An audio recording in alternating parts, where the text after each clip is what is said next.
Enough is enough.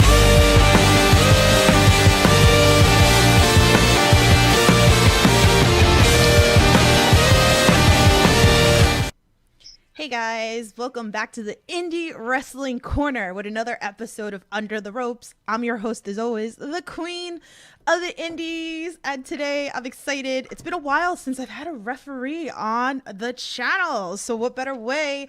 I like to call Nick Papaji. What's going on? How are you? Hey Tiff, how are you? I'm good. I'm excited that you're here.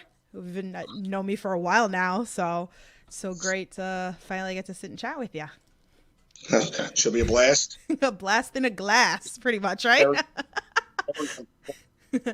if you guys see, I've had him on the Indie Talks episodes, a lot of the backstage stuff at H2O. So if you watch a lot of that, you'll be familiar that you'll see I've got little clips of him, little funny clips. You know, we got to chat backstage, but we're getting up close and personal today with Papaji over here. So if you guys got questions for him, I'm sure he'll be more than happy to answer any of them. But if you're new here to the Indie Wrestling Corner, here I interview everything independent wrestling, wrestlers, promoters, referees, anything backstage. I got you covered. So we're gonna rock it off. We like to start this podcast off from the beginning. Like, how did you get into professional wrestling? Oh, the thing, Jesus Christ! Yeah, I know. I know.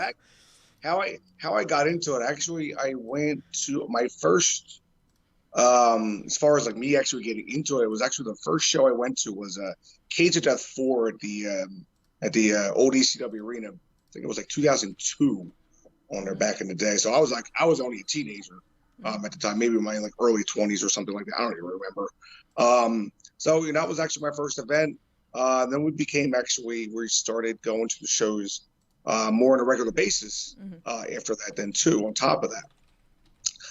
So then we got month in, month out. We were going to all the CCW shows at the arena. We started.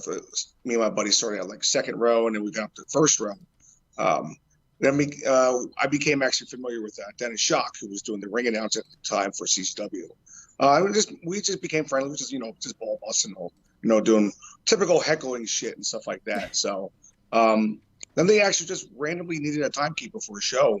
I think this is like circa Cage of Death 6. So what are we, like 2004, 2005, somewhere around there? Mm-hmm. That's how I actually got my foot in the door with in professional wrestling. Wow. It's so nuts, right? That it's like, even me as like a podcaster, it's nuts. Sure, it's even worse. It's just weird. It's just like, you go in as like a fan and then all these things start happening and it's just like nuts. So let's go back. You ref your first match, right?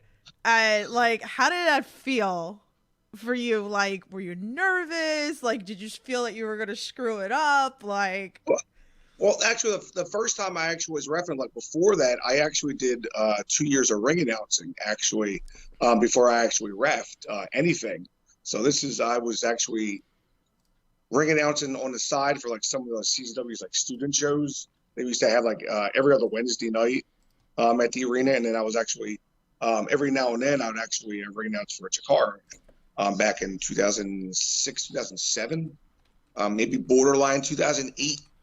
Ish. But as far as like refereeing, I did a couple shows in 2007. Actually I got thrown to the wolves my first actual CCW show. I think it was one of the Tournament of Deaths in Smyrna, Delaware on there. So I just got thrown right to the wolves with that one. That was a little nerve wracking just being in the ring with glass and barbed wire and stuff like that. Like maybe my second or third match ever on there. Mm-hmm. Oh wow. Wow. Let me hit up this chat. Fury, thank you for the money in the chat. You're amazing. Oh my God. Thank you so much. Eric goes, isn't that the guy who won 4 cars in Vegas back in the 90s? Put a quarter and win a car. Put a quarter and win a car. Yep, that's me. Oh no. Yeah, to clarify some things, yes, this is not my real name. I actually did get the name from Vegas Vacation on there. So just to put that whole rumor to rest, you'd be surprised at how many people I can actually fool with this name. Oh man. Rice-A-Roni, Chris Bradley's in the chat. He wants me, I feel like I need to go back to this because he wants me to ask you about the list. And obviously he loves me throwing everybody else about the list. So I think we're gonna come back to that. We're gonna come back to that. Let me give a little more love into my chat. We'll come back to the list. Jess is in the chat. She goes, the chat's quiet with Papaji being the one interviewed. Was that Jess Moss? Yes. Jesus, yeah. I might say nothing. Goon Christ says Papaji is the best ref in the world. I won't go that far, but thank you for the compliment regarding this. Even my wife says, I'm like, I don't take compliments good, so but she's in the other room right now, so I'm surprised she's not cursing at me right now. Get the live reaction here. Johnny's in chat. He goes, hey Nick, what was your thoughts on Onita and Tremont's match at Destiny? And also, what was your reaction seeing a new innovative weapon being used with the exploding light tubes?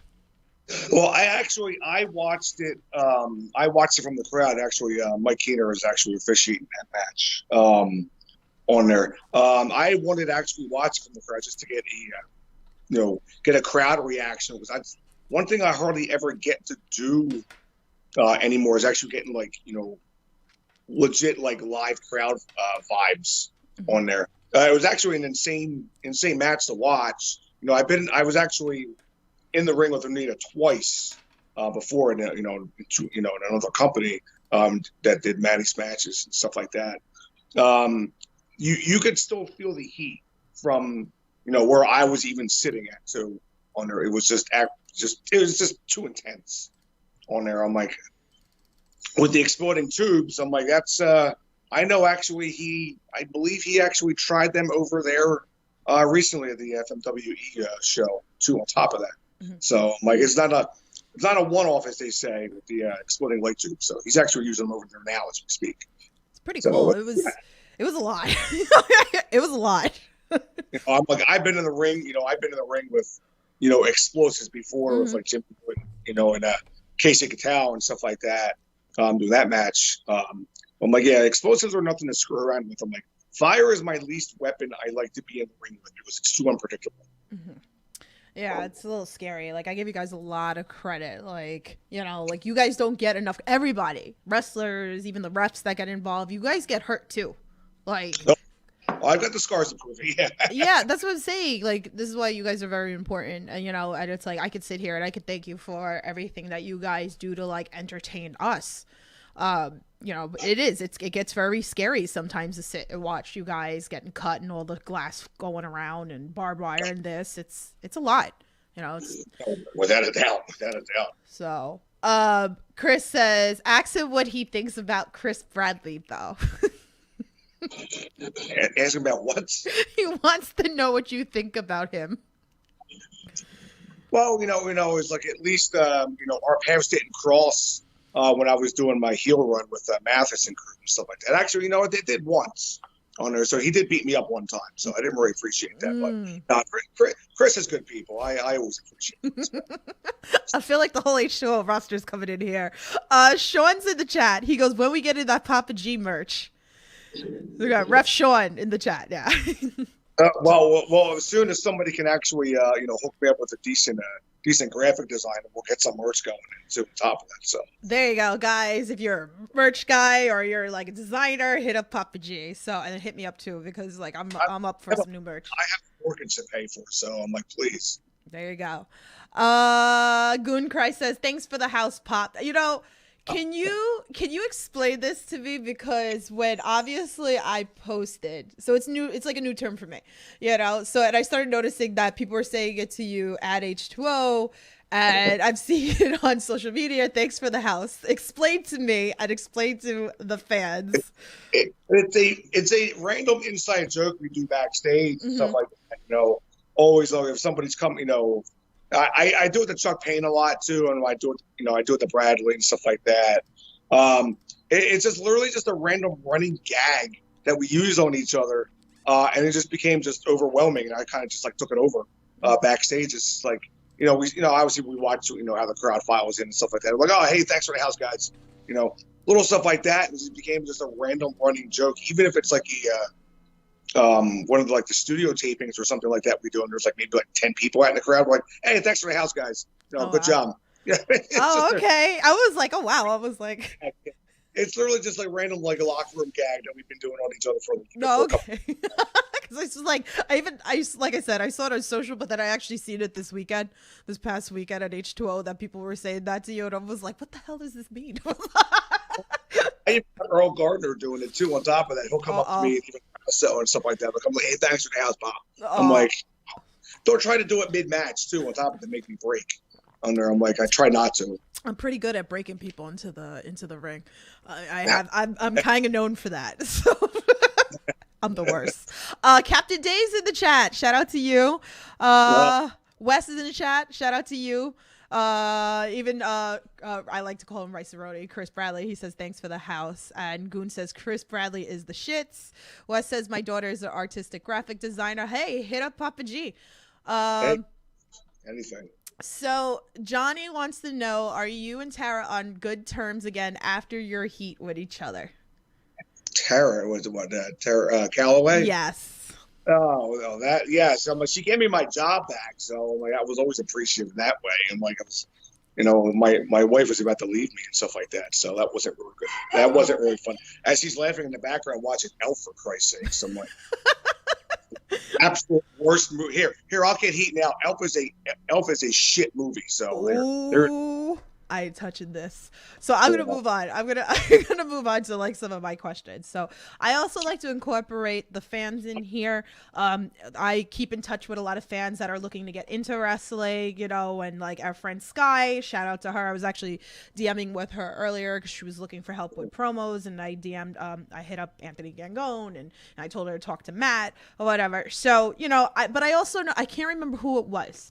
But somebody wrote me on social media and said that they would love to be a referee. So can you explain like a little bit of like how training and how this, the basics of it in order to become a referee? Well, first things first, I'm like, please find wherever you're at in the world, find a reputable school, that has a very good, as far as like, curriculum, backstage, stuff like that with who the trainers are. Stuff like that. That's the first thing. As far as training with actual referees, you train basically as an actual wrestler. You'll train all your bumps and stuff like that. Obviously, you're not going to know how to do an arm bar or something like that, or knowing how to moonsault or something like that. By all means, I'm like, you want to learn how to do that, go ahead. But that's usually when I was coming up, I'm like, that wasn't required or anything like that. It was just basic positioning in the ring, learning all the bumps and stuff like that, so you can actually protect yourself, in case you need to actually take a ref bump or something like that. But a lot of the stuff, I'm like, it's really all ring positioning and stuff like that we do. I'm like, it's a lot of we're the third guy in the ring. On there, I'm like, a good referee can make a bad match great, and shitty referee can make a great match terrible. Mm-hmm. I see it all over the indies, and like some of the stuff just drives me nuts. In that aspect, when I see all that, I'm like, and I still see it to this day. Here we are, 2021, stuff like that. Right. It's terrible, but it is what it is. Right. In that aspect, but no, it's referee training, in schools, same thing that as a wrestler on there. So be prepared in that aspect. It's great, great advice over there. So who's on your Mount Rushmore of wrestling refs? Oh, Jesus Christ. Oh, man.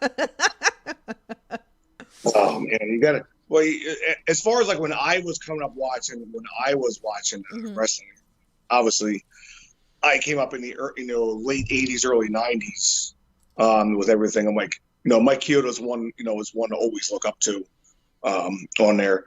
Charles Robinson's another one who's still going to this day. I'm like, I think he's in his mid-50s, I believe, on there. And he's still going strong to this day in that aspect.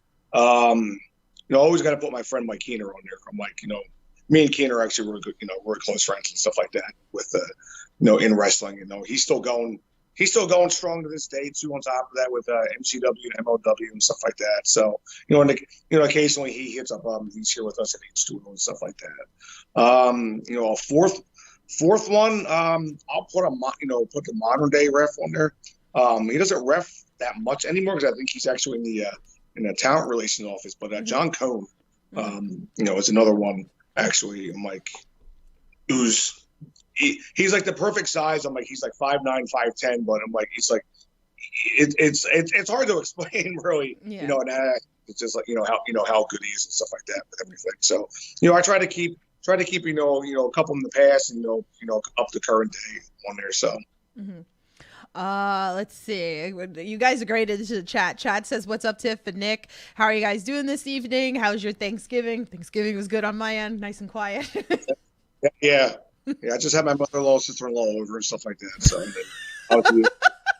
the expo shows were over the weekend. So I'm like, as you can tell, I'm sorry, I'm actually still sipping tea because my voice is still pretty much shot right now. It's been a long weekend. Chris says, "Referees are so important. Much love to Papaji." Yeah, you guys are important. That's why I always say, like, everything in independent wrestling or just wrestling in general, everybody's important because everybody puts all the work in together. So it's not just even the wrestlers and the refs and the ring announcers, commentary. I mean, the list goes on and on and on. Wes says he loves Sean Bennett. Brian's in the chat. Shout out to you. He goes, "Spanky on the Mount Rushmore." Who said that? Brian. Ref Brian. He's fired. Ooh. Answer the Tremont next time, buddy.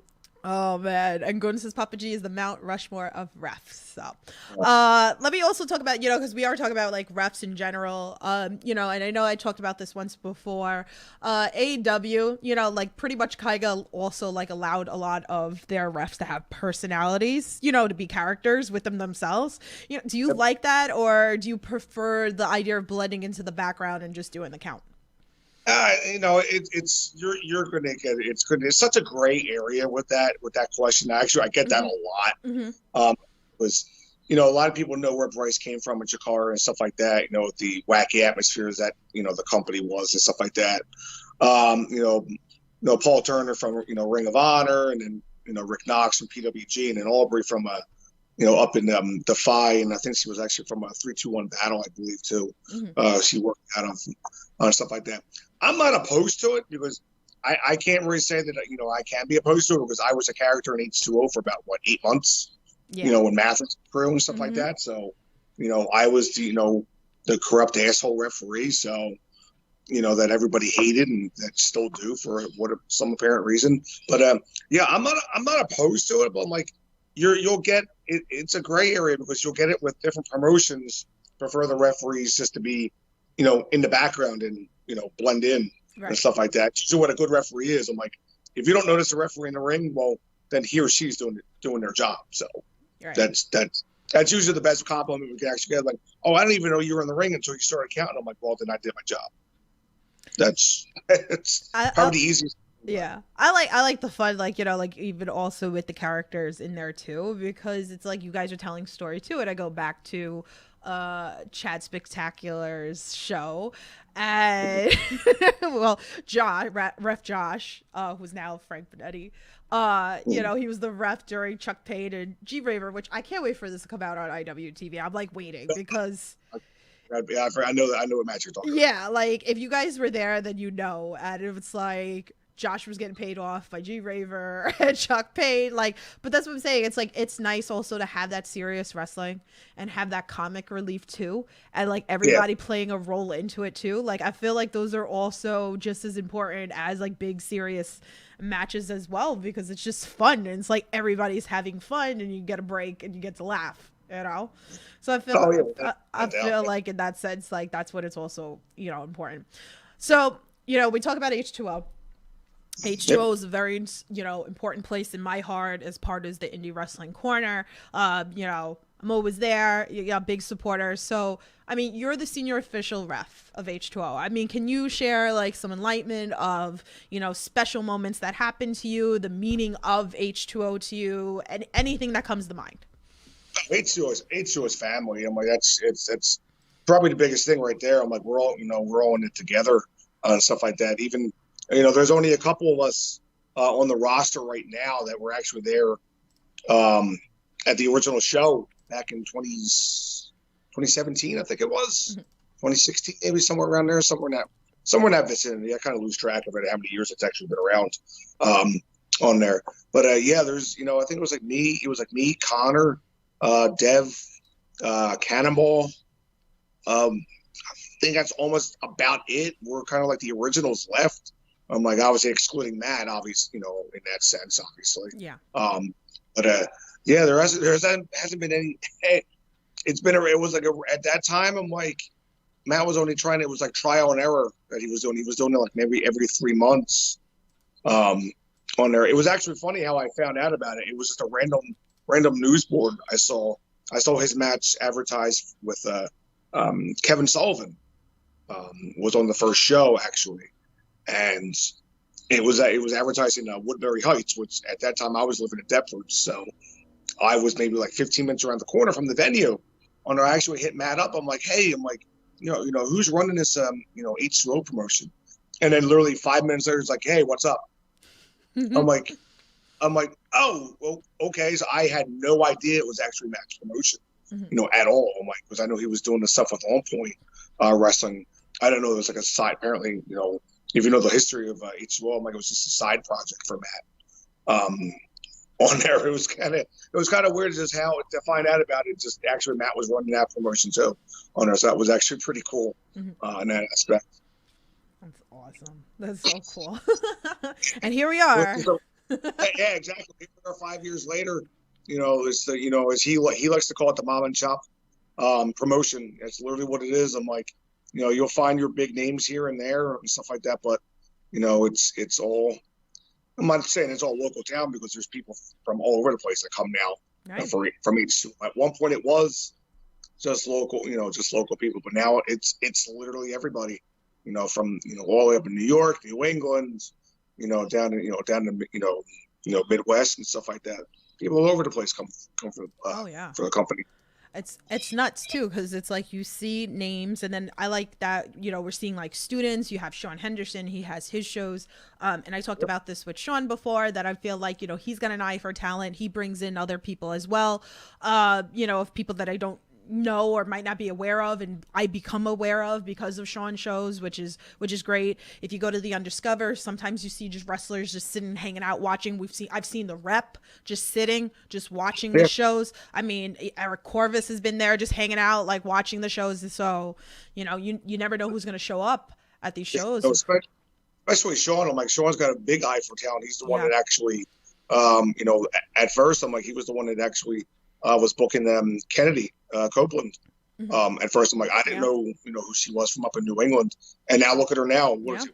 Maybe a year and a half, 2 years later, and she's blowing up all over the place. And rightfully so. Right. You never know. Johnny says, Nick, your thoughts on more and more women refs that are popping up now, like Aubrey Edwards? I love it. I'm like, it should have happened years ago. Yeah. It should actually happen. When the whole women's revolution actually started. How many years ago was that? But it's good now. Actually, I'm like, I like to see it more on the indies. Than obviously than on TV. But I'm like, I can only really count on like one hand how many women referees I see on the indies now on there. But I'd like to see it more there than anything else. It's nice. It's nice to see the both of that. Chris Bradley says Nick Patrick versus Earl Hebner. Was that Invasion 2001, that great match? Oh yeah. Stan's in the chat, Evil Stan Styles, he says Papaji versus Spanky IGB 11, cracking up emojis, and he's putting little devil emojis, and then he says and then Sean says Papaji gonna shoot the finish on Spanky. Damn. Oh, that's actually one thing I'm known for on there, is actually shooting finishes and stuff like that. That's kind of what we're trained to do as far as referees, to actually shoot the finish, count to 3 no matter what on there. But I'm like, yeah, it's actually a running gag I do backstage and stuff like that on there. So Connor and Sean both know exactly what I'm talking about if you refer to that to them. Yeah. It was funny because my next question was actually going to be about IGB 10. So Stan, you jumped in here in the right time. So we recently had IGB 10. You know, you ref the main event of him and Marcus Matters. So you got knocked out. Another ref comes in. Mark Angel comes in. He has the referee shirt. Then, you know, he fucks over Marcus Matters with the title. And then you kind of like, you know, stop for a second, like, God, I got to, like, you know, hit this pin.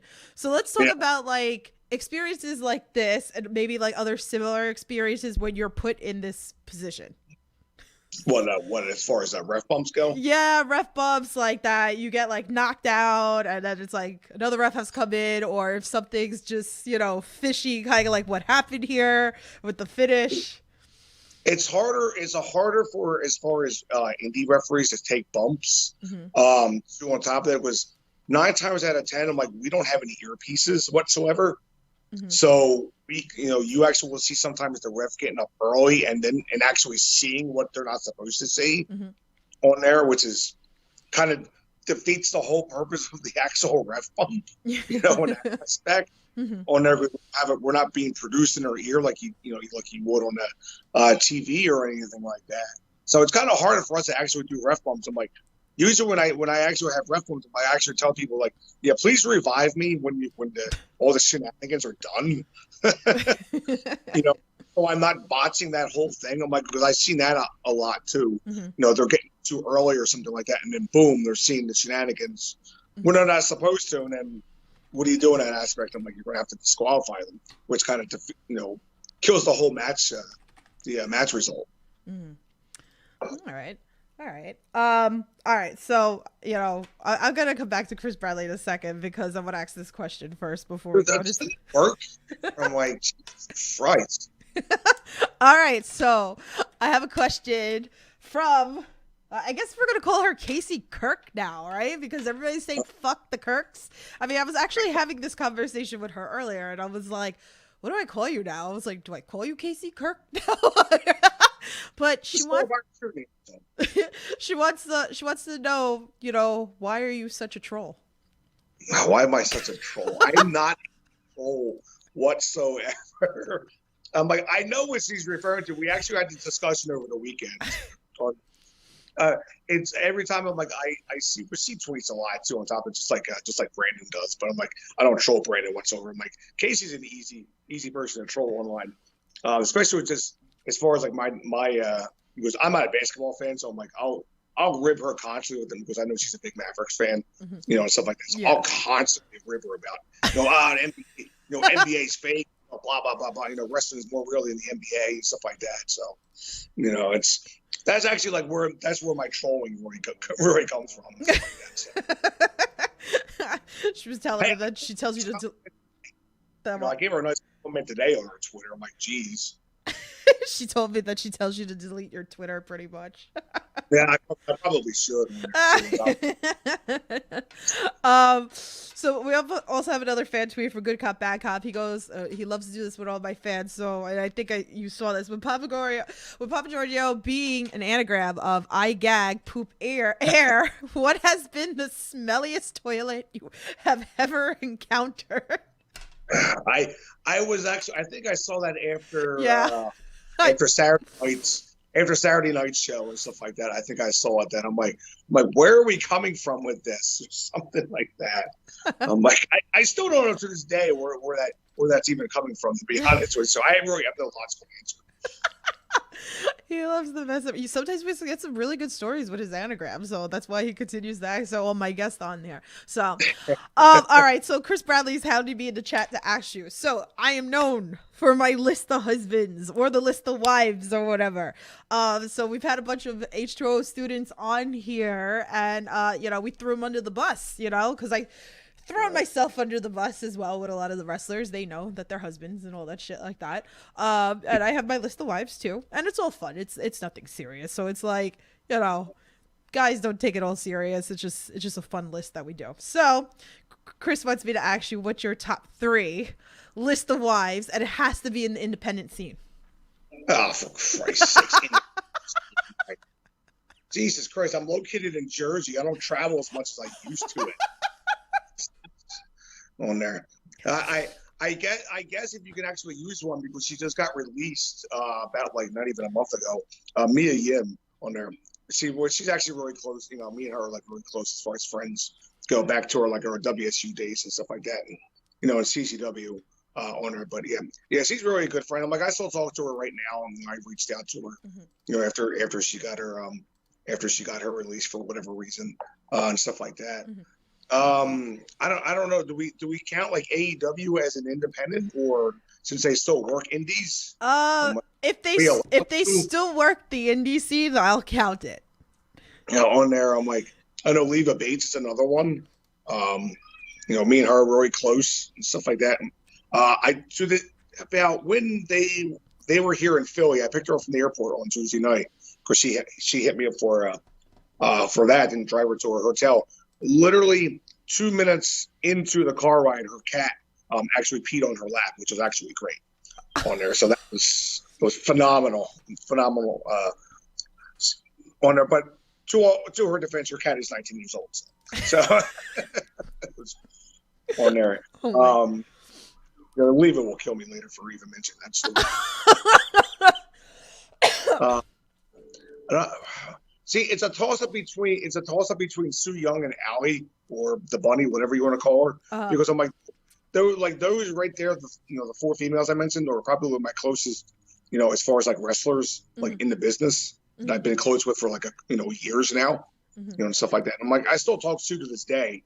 You know, I was even talking to Stan about trying to bring her back up for one of the Bonanza shows and stuff like that. It'd be fun. Definitely would be fun. Oh, I like it. Oh, so I like your list. And I love it. If you guys want to tweet at me and give me your list, or leave them in the comments below if you're watching this even later, or if you want to do it in the chat. So I'm always curious for the list of husbands, the list of wives. It doesn't always have to be about the attraction appeal there. It could be because, you know, they wrestle really great and stuff like that. So it's a fun game, and you can fight with people too. So my wife is in the basement right now too, so I'm like, she didn't hear the question.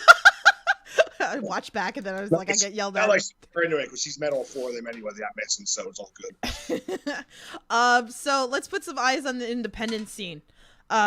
Who should, you know, and you know, like, I know like this is a hard question, but you know, for fans that are looking for new upcoming talent, is there anybody in your opinion that they should really like look out for? Well, like one I mentioned earlier was Kennedy Copeland on there. I'm like, no, she's actually a delight backstage and stuff like that. You know, that actually have like kind of just like brightens your day up and stuff like that. Just how she is, you know, how she carries herself backstage and stuff like that. That's one to watch out for. I'm like, I'm surprised she hasn't been in like Shimmer, you know, lately. I know Shimmer just started back up. I think late last month or something like that. They started back up doing their shows in, you know, the Chicago area. How she's not on those shows yet is beyond me, but that's a different day. Right. As far as like, oh, man, see, the male talent is absolutely insane right now. There's so many of them out there. You know, you see Bam Sullivan right now killing himself in the deathmatch scene. Right now, he's, you know, you see him all over the place. You know, besides H2O, you know, you see him at No Peace. You see him at JCW, I think he's at too. On top of that, doing shows with them. There's just so many. There's so many to just name off the top of my head. I'm like, literally look at the H2O roster right now. I will put that roster up against anybody's right now on the indies. On there, you know, even storytelling and stuff like that. I'm like, that's something H2O does so beautifully that you don't see on the indies, you know, at all. I'm like, indies, you know, you see a lot of the independent promotions will just have matches for the sake of having matches. Right. You know, I'm like, and stuff like that. You know, H2O on the other hand, I'm like, you know, all the storytelling, I'm like, you know, from the whole 440 deal that we just, you know, that just got done actually this past Saturday on there with that whole match and stuff like that. Now you see them, you know, kind of almost like coming together, you know, with everything. So it's insane. I'm like, literally you know, from one year to another, you know, just a build up. You know, it's kind of unheard of in the indies too, on there, especially if you're, you know, an independent promotion only does like one show a month. You know, obviously, you know, H2O, sometimes we do multi shows a month. You know, you'll see that, you know, obviously in December, He was in January too. On top of that, Yeah. We're doing multi shows too on top of that. So Yeah. it's insane. It's unheard of right now with what storytelling on the independent cinema. It's kind of a lost art, but is also the basis of wrestling. Right, definitely. It's nuts. And my wallet is crying because I have to go over these damn tolls. It's like I need to move to Jersey. Watch. Yeah, it's a lot.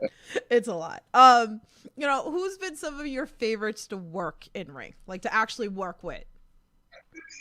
Well, obviously, like Tremont, he's so he's right up there on my list on there. Because Matty's so easy to work with and stuff like that. Because I'm like, I don't really have to go. If I know as far as like moveset, I'm like the finish.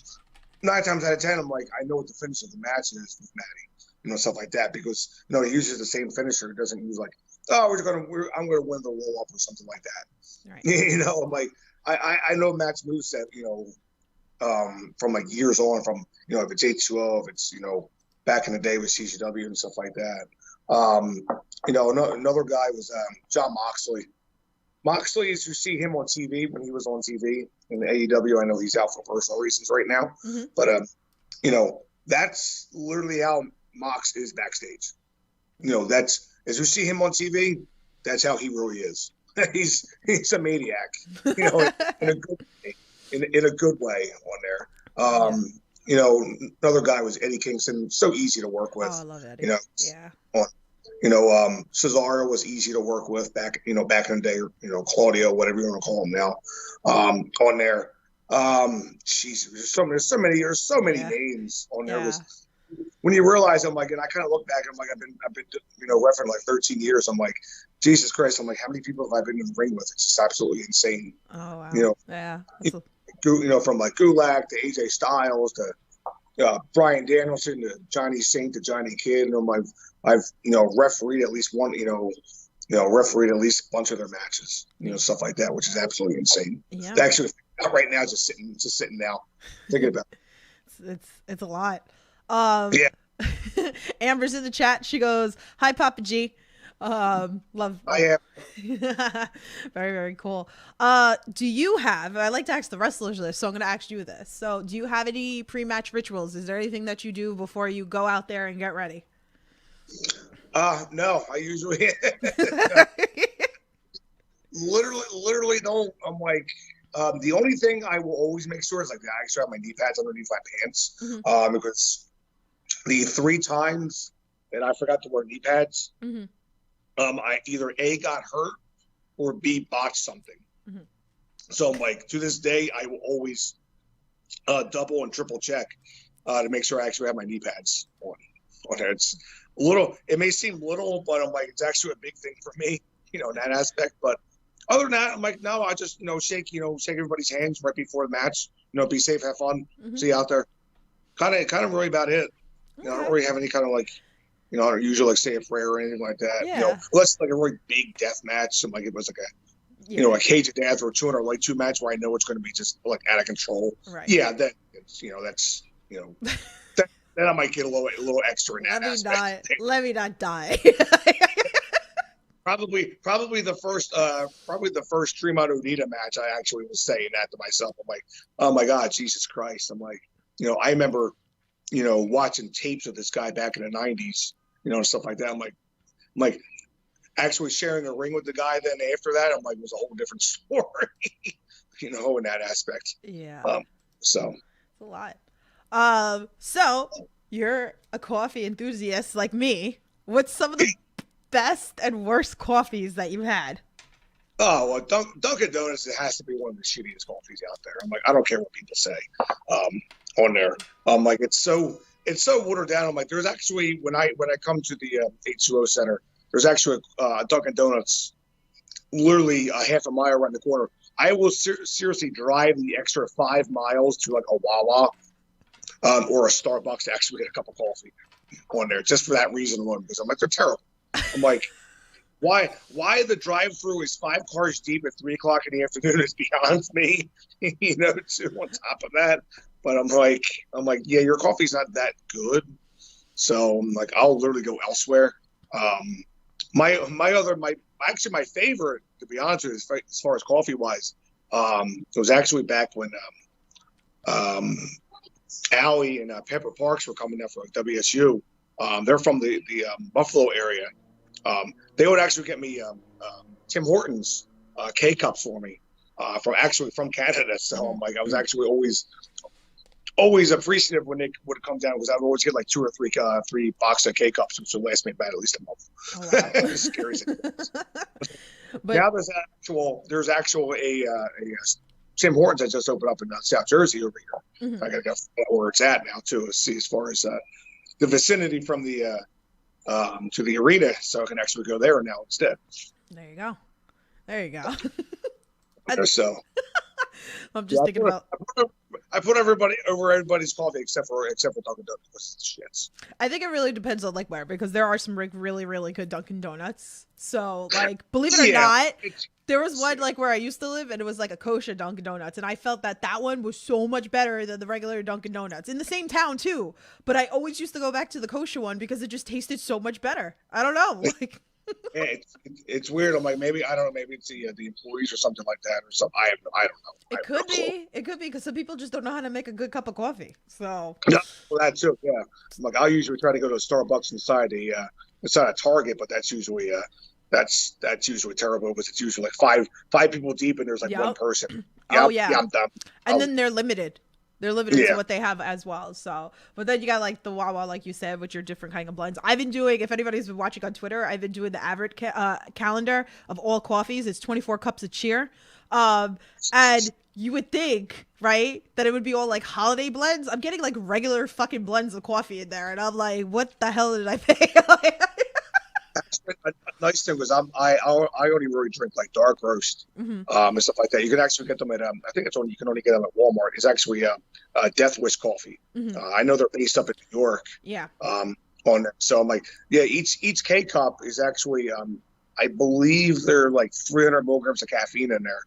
So if you want like a real jolt, in the morning, get that. Strong.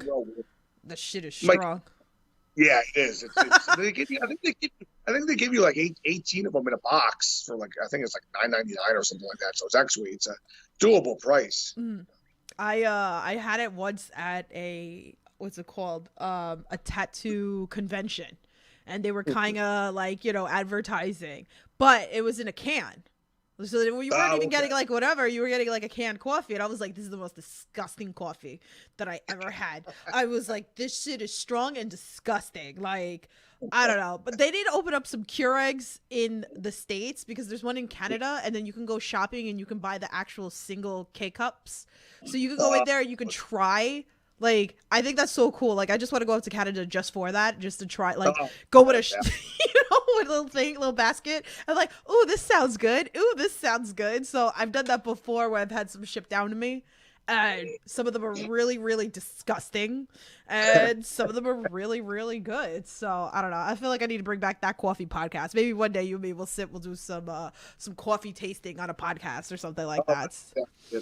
That'd be phenomenal. That'd be fun. Or we're gonna have to we'll do something maybe at H2O that. Oh, there we go. It's even better. We'll do it like live. We'll get one of the kids to like film you and me doing like a raw reaction of drinking coffee that we never had before or something like that. So that's what we're gonna do. So stay tuned. Make sure you're subscribed to the Indie Wrestling Corner to check that out. So. Wait, I saw something in the chat. Let me go back. Wes says he likes 7-Eleven coffee. 7-Eleven coffee is pretty good too. So is McDonald's, like if it's done properly. I live in South Jersey. I don't even know where the hell there's a 7-Eleven at around here. Yeah, that's also like a New York thing. I know they're all over the place, but New York, they're like freaking all over the freaking place. Chris wants to know, what's the craziest match you've ever reffed? Oh, Jesus Christ. Oh man, crazy. It's obviously a death match in that aspect. On their craziest oh man, you're actually gonna pick my brain with this one. This is actually really hard to choose from. As far as violence wise, I'm like, this was actually on, I think, one of the Subterranean DVDs from a couple of years ago. and I actually, it was the one and only 200 light tube match I ever did. It was actually with Tremont and Alex Colon. That was actually just absolutely just vicious, that match itself. There's a couple of Cage of Death matches in there. I know. Oh my God, Jesus Christ! I'm like, you're really picking his brain here. I hate even talking about that place, for you, to be honest with you. That's beside the point. But oh, Jesus Christ! I know. Oh my God, there was one 4-way actually. I know with it was Sozio, Gulak, Biff, and Black Cheese. They did a 4-way cage death match, which came off absolutely insane on there. But like real crazy. I'm like, just think a lot of the death matches I've done. I'm like, that's really. I can just put them all in one category because you can't actually like pick and choose with them because they have their. This past Saturday was kind of vicious in its own sense in that on there. Couple of the Onita matches I did with him and Matt, back in CCW and stuff like that, which were nuts. But I'm like, yeah, I can't really like pinpoint like an actual top one or anything like that. To be honest with you, there's just so many to choose from. Yeah, I'm sure there's a lot. HP says Cage of Death 2014. Drew did it in a Speedo. Yeah, a lot of people don't give a lot of the deathmatch guys credit for that. I'm like, there's some of the non-death, I'll refer to them as the non-deathmatch guys, like, at that sense. Gulak, for example, he did the match in his trunks. That was his actual gear at the time. I'm like, he never wore, still to this day, still doesn't wear knee pads or anything like that. So, and he did it just in his regular gear. You got to give him credit for, for something like that. Right. Yeah, no, definitely. He did the match with, so he's no barbed wire match with Danny Havoc in his regular gear too on there. So, you can look that one up somewhere. I think that was earlier. It was like 2012 maybe or something like that. That match was nuts too. On top, I forgot about that match until we just mentioned it. That's the nice thing about the chat. Johnny says, Nick, hot or iced coffee? Which do you prefer? Oh, it's iced. Okay. Who was it? Chris, he was bitching on social media the other day about that. He's like, I don't know how anybody drinks hot coffee. You burn yourself pretty much. I don't get me wrong. I'm like, I'll bring hot coffee to, to like and stuff like that. But I'm like, 9 times out of 10, I'm like, it's always going to be cold coffee for me. Stuff like that. It doesn't matter what time of the year it is. It could be sub-zero temperatures outside. I'm like, it's iced coffee.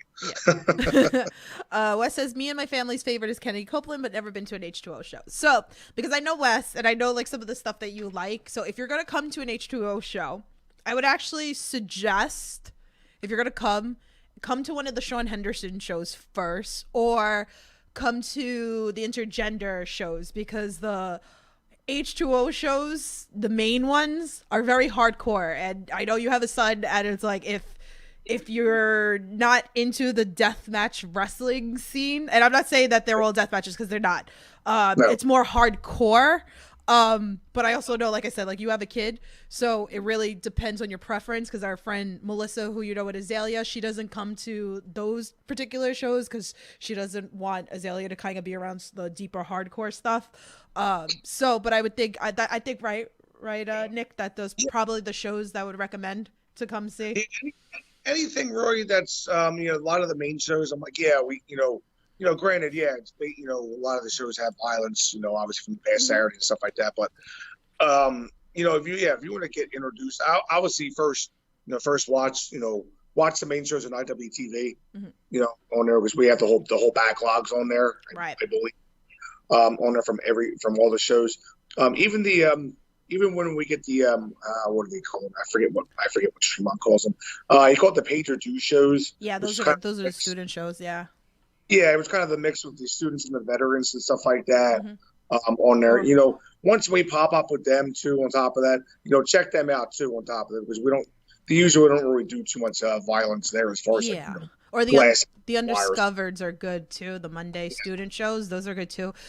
Kennedy's usually always on the Stan Style shows, and she's usually on the Sean Henderson shows. If you want to call, I'll when there's a show, I'll send you which one that I think you should definitely check out if you decide to come to an actual H2O show. So I got you covered with that. So I like to ask this question to everybody. So it's gonna be interesting to hear your reaction to this. What's the craziest thing a fan's done to get your attention? To get my attention, went a good way or a bad way, was usually 9 times out of 10 it's a bad way. On there, I actually had what the hell was it? This is actually, what are we, November, the end of November? This is actually the October shows, I believe. It was whenever Chondo wrestled Alex Colon in the one opening match with the tubes and stuff like that. I'm actually very cautious with all the glass being on the, in the ring and stuff like that. And our job is to break down the glass shards and stuff like that, so the guys aren't bumping on the light tube shards. So I nonchalantly, I'll kick him with my foot, out of the ring and stuff like that. Well, apparently I must have kicked it too hard and it landed on somebody's lap. Mm-hmm. Before I knew it, I'm like, the person actually threw the piece of the light tube actually like right back at me in the ring. Oh my God. I'm like, motherfucker. I'm like, really? I'm like, I actually told Tremont that then on top of it. He was actually pissed, on there. And then I actually kicked it right back at them. I'm like, and I said something then too on top of that. I'm like, mind you, if it was actually during my heel run with, when I was with WTF and stuff like that, that's one thing. But I'm like, don't throw stuff there. Yeah, I think I was there at that match when that happened. Yeah. Yeah, I think you're probably sitting on the other side. Yeah, I think I remember that. Wow.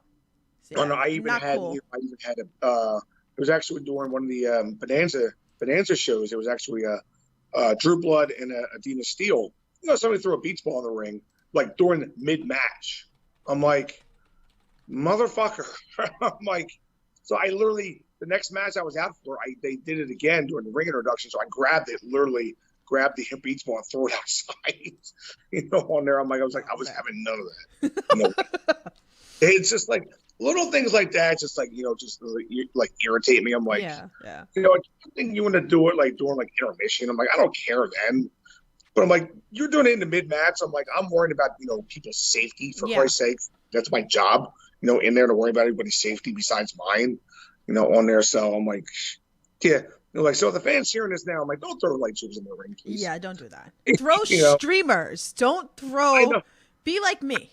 CW had an issue. I know when Cardona won the title from Gage and they threw, they're throwing trash in the ring and then somebody threw a pizza cutter in the ring. Don't be that person. Yeah, don't do that. I ran during that. I was in the front row. I ran a riot. Like, no, it's scary. It's scary. Like, that's what I said. Throw streamers. At least like they don't hurt anybody. No, exactly. Please. Throw streamers. It's paper. Bring streamers. Bring them to H2O. Okay. Yeah.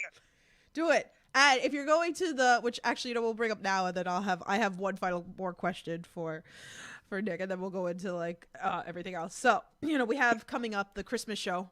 It's a 2-day event over here on the 17th and the 18th of December. Matt is starting to slowly release matches, so make sure you're following the H2O social media platforms as well. So that's coming up. That's going to be exciting. So, if you're coming to that show, okay, just, let's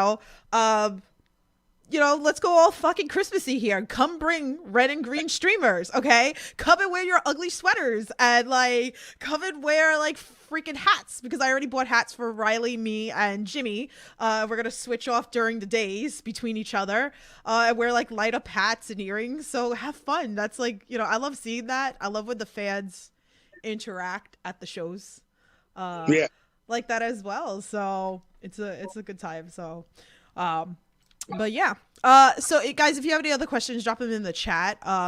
So I know like we touched base a little bit like earlier, and again, like I said, I always like, helping out the up and coming talent or amateur wrestlers that are thinking about getting into the business. But like, what's a piece of advice that you would give them? Well, if you're going to get into the business, like I said, earlier with the referee, how they train referees, find a reputable school. Like, don't, nowadays, it's 2021, don't just be a backyarder saying like, oh, I'm a trained wrestler. No, you're not. Yeah. I'm like, go find a school no matter where you're at.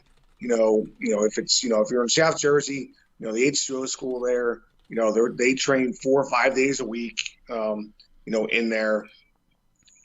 That's literally that's probably the biggest piece of business I can actually tell people: get trained properly. I'm like, don't do.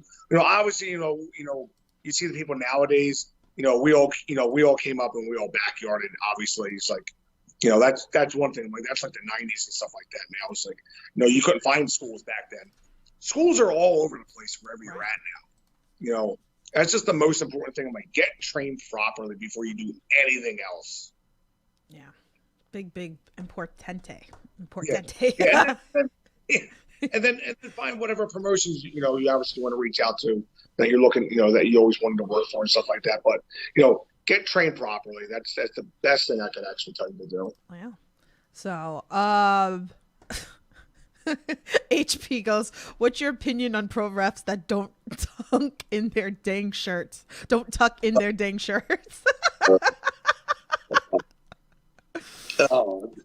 If you want my honest opinion, I think it fucking sucks.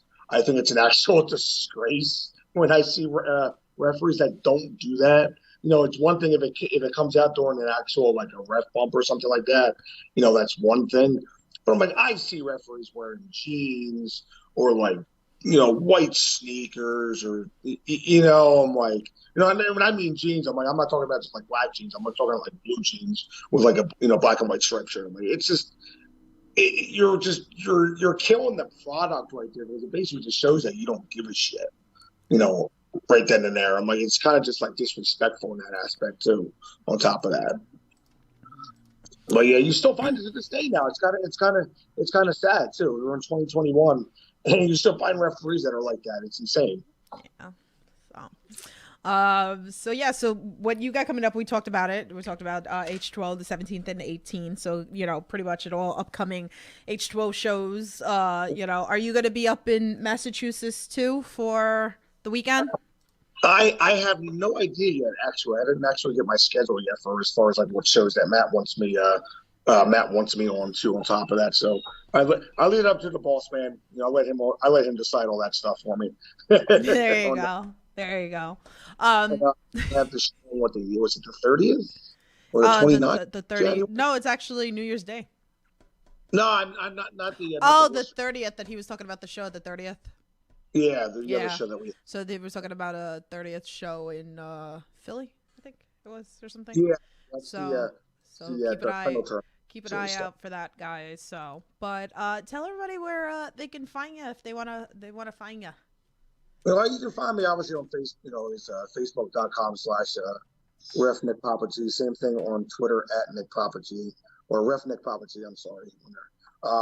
Same thing on on Xbox too. On top of that, I'm actually, God forbid, you want to play a game with me on Xbox, feel free. I'm like the same Twitter handle on there too. On top of that, so feel free. We'll jump in again.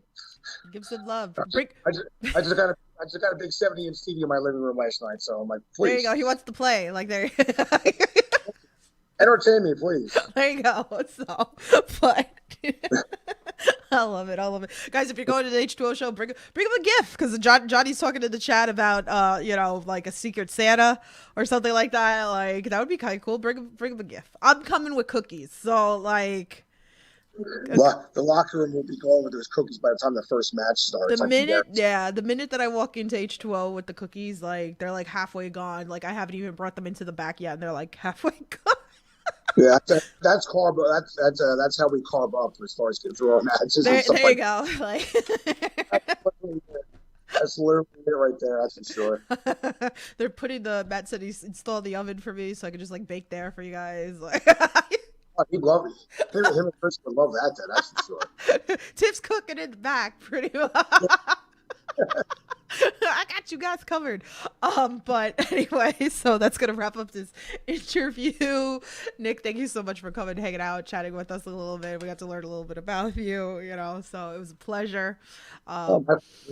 I'll see you in a couple of weeks. So guys, make sure you like this video, make sure you're subscribed, turn that bell on to get the notifications of what is up and coming. Tomorrow the Sauce Man's coming on. Steve Coleman's coming on. We're going to talk about all his spicy sauce. So make sure you come back tomorrow.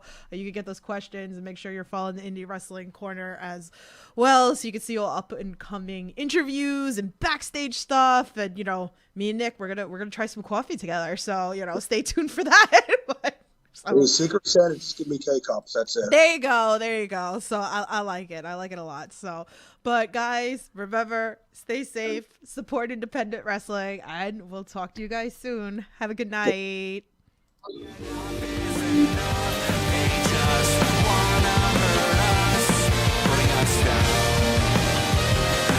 us down.